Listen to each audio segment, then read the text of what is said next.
Саламатсыздар жігіттер, мен YouTube каналыма қош келдіңіздер. Бүгінгі біздің тақырып NL компаниясының флекс формуласы және адамның буыны. Қандай факторлар буынға кері әсер етеді? Флекс формуласының құрамы кімдерге қолданамыз? Одан кейін оның қарсы көрсеткіш, кімге біз оны қолданбаймыз? Сонымен буынның қызметі қандай? Буын бұл екі сүйектің ортасында болады. Екі сүйек қосылған кезде соны ортасын екеуін ұстап тұратын, соның екеуіне қозғалысын қамтамасыз ететін сондай бір құрылым. Бұл дәнекер тканнан тұрады. Дәнекер тканның сыртында қабы болады буынның, буын қабы деп атайды. Одан кейін сол буындардың арасында кішкенде тесік болады, шел болады. Буын аралық қуыс деп атайды. Соның ішінде, буынның ішінде тағы да сұйықтық болады. Бұл жалпы мына екі сүйектің бір-біріне тиіп қалмай, дұрыс қозғалып, дұрыс жұмыс істеу үшін қажет. Буынға қандай кері әсер ететін факторлар бар? Біріншіден, буын аурулары болуы мүмкін. Бұл туа біткен, бала туған кезде кішкене аномалиямен туы мүмкін. Буындарда кішкене өзгерістер болуы мүмкін. Ол бір жағдай. Екінші жағдай, бұл тұқым қуалайтын аурулар. Сондай, одан кейін жарақат алу. Жарақат алу өте көп. Бұл спортсменде де болуы мүмкін. Бұл әшейін жай адамдарда болуы мүмкін. Сонымен қатар буынға өте үлкен күш түсетін болса, бұл семіздік кезінде болады. Сонымен қатар ауыр жұмыс істейтін адамдар, үлкен көп жүк көтеретін адамдарда, сонымен қатар тағы да спортсменде де болады. Бұл жағдайда буындарға өте көп күш түседі, буын тез шаршап, тез бұзылады. Сонымен қатар кәрілік. Адамның жасы келгенінде буын қатайып, одан кейін денеден минералды заттар шығып кетеді да, сүйек сынғыш, одан кейін буын қатты болып қалады. Созылмалы ауруларда буындарға әсер етуі мүмкін. Одан кейін бізді қабылдайтын дәрілер. Оның ішінде глюкокортикоидтар, бұл гормондар. Созылмалы ауру бар, кейбір ауруларда гормондар көп қолданады, сол буындарға әсер етеді. НПВС деген бар, нестероидный противовоспалительный препараттар. Бұл біздің ішетін аспирин, диклофенак, найз гельдер. Бұлардың бәрі ұзақ уақыт қолданылған кезде буындарды зақымдайды. Енді буындарда қандай өзгеріс болады? Біріншіден, буындарда қатты ісік болуы мүмкін, воспалительный процесс, артриттер, мысалы, қатты қабынған кезде бұл бүкіл жалпы организмге әсер етуі мүмкін. Сондықтан организмде қандай өзгерістер болады? Бұл температура көтерілуі мүмкін, адам өзін нашар сезінуі мүмкін, туалетке барған, кіші дәретке барған кезде ауырсынуы мүмкін, сондай сезімдер болуы мүмкін. Сонымен қатар екінші жағдай, тағы да бір өзгеріс, бұл буындардың өзінде болады. Буындардың өзі бұзылып, зақымдалып, буындар сына бастауы мүмкін. Осы екі жағдай, сыртқы көрінісі қалай білеміз, буын ауырып жатқан? Біріншіден, буында деформация болуы мүмкін, буынның жаңағы түрі, формасы өзгереді. Одан кейінгі жағдай, буынның қозғалысы шектелінеді, қозғалған кезде қатты ауырсыну болуы мүмкін. Сонымен қатар жергілікті температура жоғары болуы мүмкін, одан кейін буынның үсті қызарып тұруы мүмкін. Осы өзгерістердің бәрі буында проблема болып жатқан белгісі болып табылады. Буын аурулары өте көп. Барлығының белгілері осы бір-біріне ұқсайды. Енді қалай емделінеді? Емделу біріншіден НПВС, нестероидный противовоспалительный препараттарды қайтып қолданады, гормондарды қолданады, ауырсынуды басатын препараттар қолданады. Сонымен бірге физиолечение, міндетті түрде физиолечение алады адам. Егер де жаман әдеті болатын болса, темекі шегу, арақ ішу сияқты соның бәрін қайтып тастау керек. Одан кейін мүмкіндігінше буындарға салмақ түсірмеу керек. Ол үшін егер де салмақ ауыр болатын болса, диетада отыру керек адам. Егер ауыр жұмыс істейтін болса, немесе спортпен заниматься ететін болса, уақытша буындар жазылғанша оны қоя тұру керек, немесе кішкене нагрузканы азайту керек адамның денесіне. Сонымен қатар витаминдер ішу керек. Міндетті түрде ол барлық кезде қолданылады витаминдер.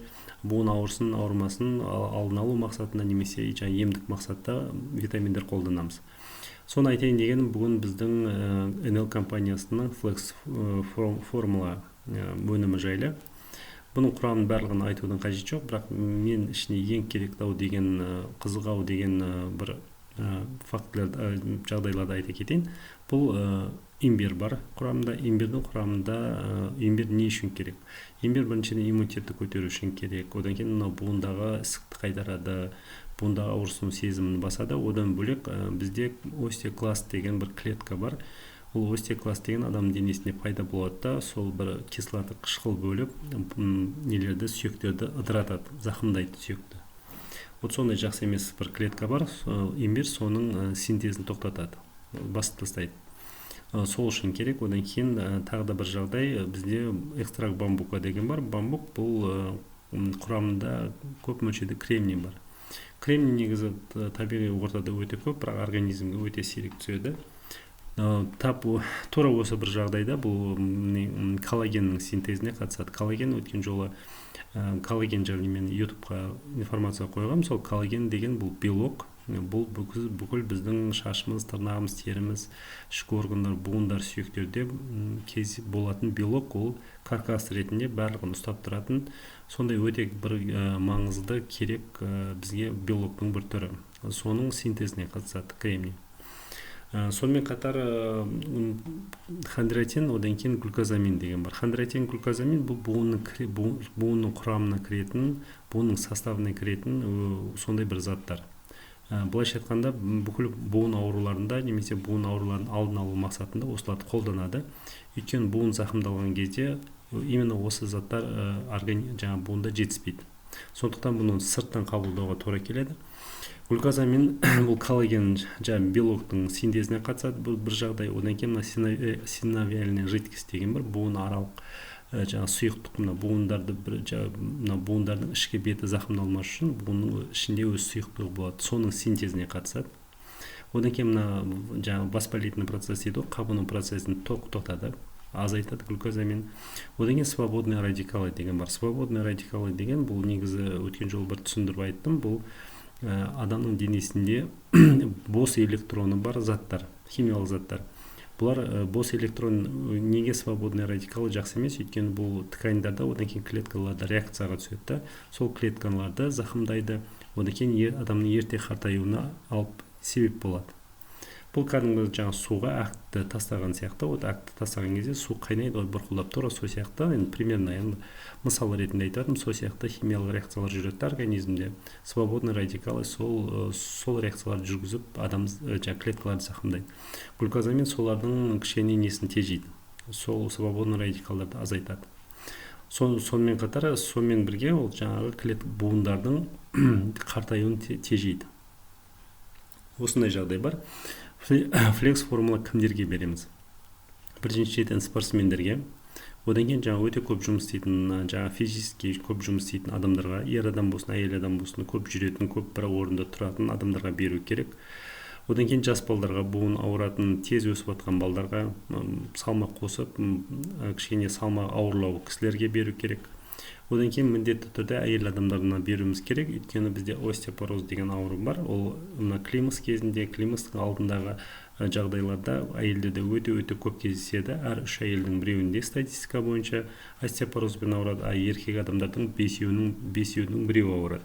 Сондықтан статистика бойынша әйелдер үнемі көп ауырады ол гормондарға байланысты. Климакс кезінде жалпы гормондардың өте тез организмде бір көбейіп, бір азайып кетуіне байланысты кальций бізде шығып кетеді сыртқа.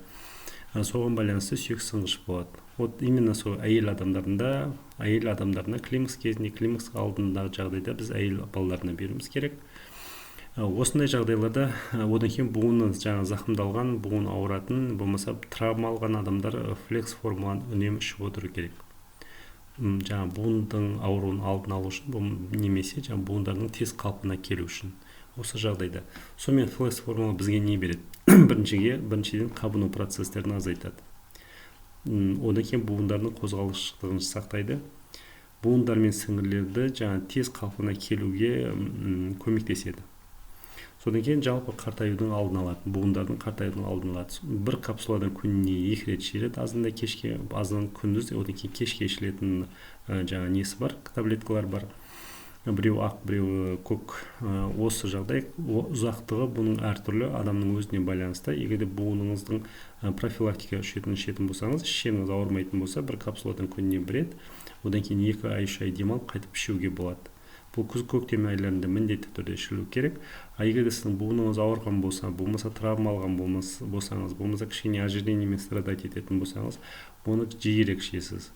бұл бір капсуладан күніне 2 рет, мысалы 2 ай 3 ай ішіп, одан кейін демалып 1 айдай, одан кейін қайталасаңыз болады.